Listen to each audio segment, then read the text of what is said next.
I didn't know what I wanted to do after high school, but my mother did.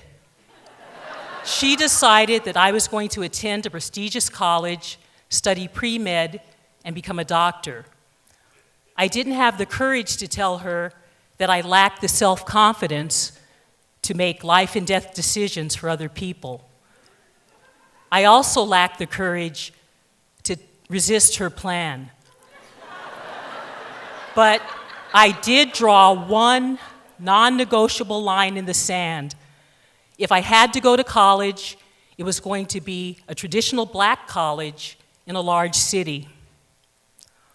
On my first day as a scholarship student at Whitman College in Walla Walla, Washington, I discovered that I was the only black woman in the entering class.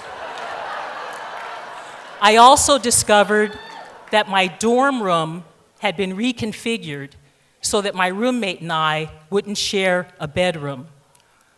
I asked the residence manager why ours was the only room that had been changed around, and she said, "Well, we thought you'd feel more comfortable with that arrangement." So, from my very first day, I was made to feel that I was an outsider who needed to be treated differently from my peers. I didn't know how to navigate that situation, and I spent the next 4 years trying to break a code I didn't understand. In my sophomore year, I volunteered with 11 other students at the Washington State Penitentiary, a maximum security prison. The main goal of the program was to help soon-to-be-released prisoners adapt to life on the outside. I had found my people. I have never felt more at home or more appreciated than I did with those men. They had lost control of their destiny.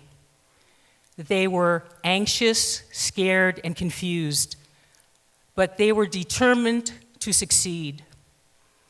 They had each other's backs and supported each other through addictions and through helplessness and rage. Talking to them was the highlight of my week for almost 2 years. I never missed a meeting. Then one night, I drove to our designated meeting place on campus, and no one was there. I immediately recognized what had happened. The Ohio players, one of the biggest things to hit campus in years, were performing that night. I passed streams of concert goers as I drove the empty van to the prison. I was surprised by the intensity of my affection for these men. Looking back, I think I realized that they were where they were because they had acted on their feelings, and I was where I was because I had not. When I got to the prison, I decided to seat all of the men together in one group. As the 30 men settled in, one of the men said, "Where is everybody?" I told them about the concert, and another man said, "Don't you like the Ohio players?"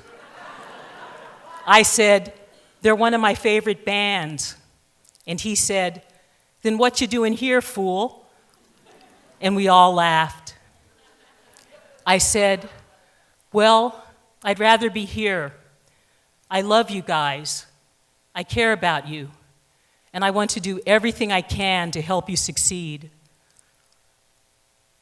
The room went deathly still.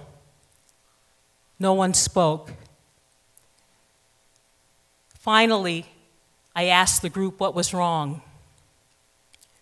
One of the men began to cry and said, "In my whole life, no one has ever told me that they loved me or that they cared about me." Then, one by one, every man began to cry. After a while, One of the men pointed to the guard who was monitoring our group and said, "Look, even old Baldy is crying." Eventually, they went their way, and I went mine. I don't know if that program helped those men, but I know it helped me. I still lack courage and self-confidence, but when I'm afraid or feeling challenged by the world, I think back to that special group of foster brothers of mine, and I tell myself, hey guys, we can get through this together. Thank you.